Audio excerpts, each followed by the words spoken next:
Oke, langsung aja ya kita mulai deep dive kali ini. Anda masih ingat gak suasana Agustus 2025 kemarin? Itu kan lagi rame banget HUT RI ke-80. Nah, ada satu film animasi yang ditunggu-tunggu. Judulnya Merah Putih One for All. Rencananya rilis pas 14 Agustus. Katanya sih, wah ini bakal jadi simbol persatuan, kebanggaan nasional gitu. Ceritanya soal kepahlawanan anak-anak Bhinneka Tunggal Ika. Niatnya bagus banget lah ya. Tapi, kenyataannya malah jauh panggang dari api. Trailernya keluar tanggal 8 Agustus. Dan bukannya dapat pujian, malah langsung diserbu kritik pedas di mana-mana. Di X, di TikTok, heboh banget. Film yang tadinya diharapkan nyatuin bangsa, malah jadi bulan-bulanan. Jadi simbol kekecewaan gitu. Nah, berdasarkan sumber-sumber yang udah Anda kumpulkan nih, kita juga bongkar bareng-bareng yuk. Kenapa sih film ini bisa sampai bikin publik semarah itu? Apa aja masalah utamanya? Terus dampaknya apa nih buat industri animasi kita yang sebenarnya lagi mau naik daun gitu. Kita mulai dari yang paling kelihatan mata dulu kali ya. Kualitas visualnya itu loh, banyak banget yang bilang ini kok kayak tugas sekolah ya jelek banget gitu. Sampai ada contoh-contoh spesifik yang viral banget kan, ada suara kakak tua.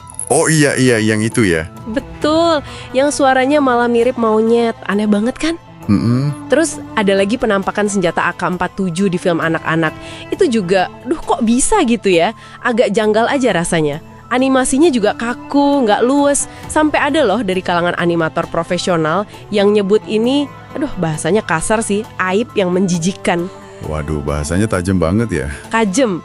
Dan komentar-komentar pedas soal visual ini langsung nyambung ke soal duitnya, ya kan? Nah, itu dia. Nyambung ke anggaran. Karena kan infonya beredar tuh, angkanya sekitar 6,7 sampai 6,8 miliar. Itu kan bukan angka kecil ya, apalagi buat produksi lokal. Gede banget itu. Makanya publik langsung otomatis jadi kayak, loh bentar, duit segini gedenya, hasilnya kok begini amat? Muncullah spekulasi macam-macam. Ada yang bilang pakai aset digital murahan lah, ambil jalan pintas lah.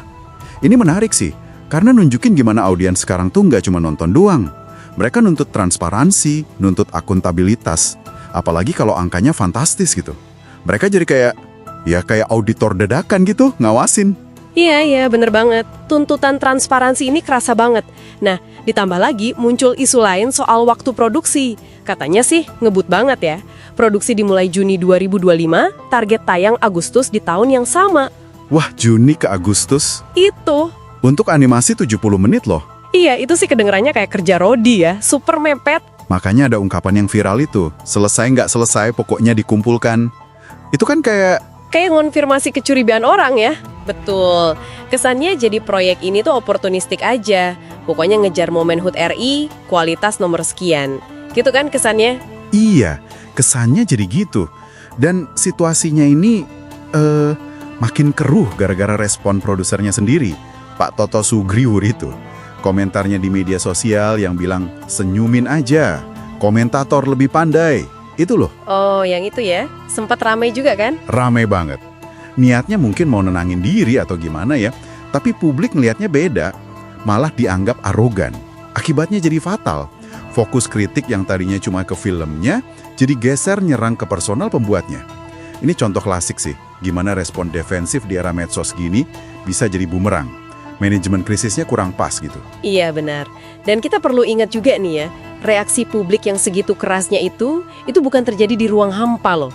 Maksudnya, ekspektasi mereka ke animasi lokal itu kan lagi tinggi-tingginya sekarang. Nah, justru itu poin kuncinya. Penting banget ini. Beberapa bulan sebelumnya kan kita baru aja lihat kesuksesan besar film Jumbo. Oh iya, Jumbo dari Visinema itu ya, yang bagus-bagus itu? Betul. Film itu kan digarapnya serius banget. 5 tahun, ratusan kreator terlibat. Kualitasnya dipuji di mana-mana. Bahkan ada yang bilang setara Pixar kan? Iya. Nah, Jumbo ini kayak udah ngetapin standar baru gitu loh. Publik jadi tahu, oh animator Indonesia tuh bisa bikin karya sekeren ini. Kemampuannya tuh ada. Jadi ekspektasinya naik drastis ya? Banget. Makanya pas Merah Putih One for All ini muncul dengan kualitas yang dianggap, ya jauh banget di bawah standar itu. Rasanya tuh kayak kemunduran, kayak langkah mundur gitu. Perbandingannya jadi jomplang banget, kayak langit dan bumi. Jadi kemarahan publik ini bisa jadi semacam tough love juga sih. bentuk kekecewaan karena potensi besar yang mereka tahu ada di industri kita, kok nggak kelihatan di karya yang ini? Masuk akal, masuk akal. Terus, kalau kita coba tarik lebih luas lagi nih ya, kontroversi ini juga nyentuh isu yang agak sensitif soal pendanaan. Kan temanya nasionalisme banget nih. Terus ada info juga soal kedekatan produsernya sama tokoh politik tertentu. Iya, sempat dengar juga soal itu. Nah, gara-gara itu langsung deh muncul spekulasi liar soal kemungkinan adanya dana pemerintah yang masuk. Meskipun ini udah dibantah keras ya sama produsernya. Udah dibantah ya? Udah. Tapi terlepas bener atau enggak spekulasinya, ini nunjukin risiko reputasi yang gede banget. Plus tantangan transparansi ya kan? Kalau sebuah proyek bawa-bawa tema nasionalisme, apalagi kalau ada potensi dana publik, tapi ternyata eksekusinya mengecewakan, wah itu risikonya double. Ini jadi pelajaran penting banget sih buat industri kreatif kita ke depan, harus hati-hati.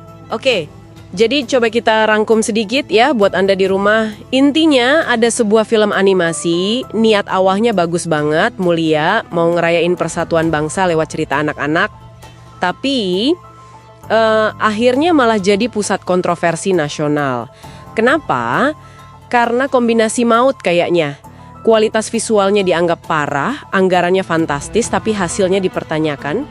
Terus ada dugaan produksi kejar tayang, plus respons publik dari pembuatnya yang dinilai kurang bijak. Nah, semua ini meledak karena apa? Karena publik kita udah punya standar dan ekspektasi yang tinggi banget gara-gara kesuksesan film animasi lokal sebelumnya. Gitu ya kira-kira? Iya, tepat sekali.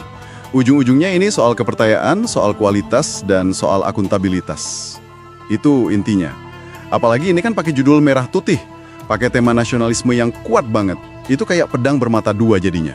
Bener juga. Ketika kualitasnya dianggap nggak pantes, nggak sesuai ekspektasi, film ini jadi seolah-olah nggak menghormati simbol negara yang diusungnya itu. Jadi kegagalannya bukan cuma soal teknis animasi aja, tapi nyentuh rasa kebanggaan kita bersama sebagai bangsa. Dan ini semua ninggalin satu pertanyaan penting nih, yang mungkin bisa Anda bawa pulang buat direnungkan. Gini pertanyaannya, kalau sebuah karya seni, atau film dalam kasus ini, memutuskan untuk mengusung simbol nasional yang begitu sakral dan kuat, seperti merah putih, seberapa jauh sih sebenarnya tanggung jawab para pembuatnya? Apakah cukup hanya menyampaikan pesan persatuan atau nasionalisme saja?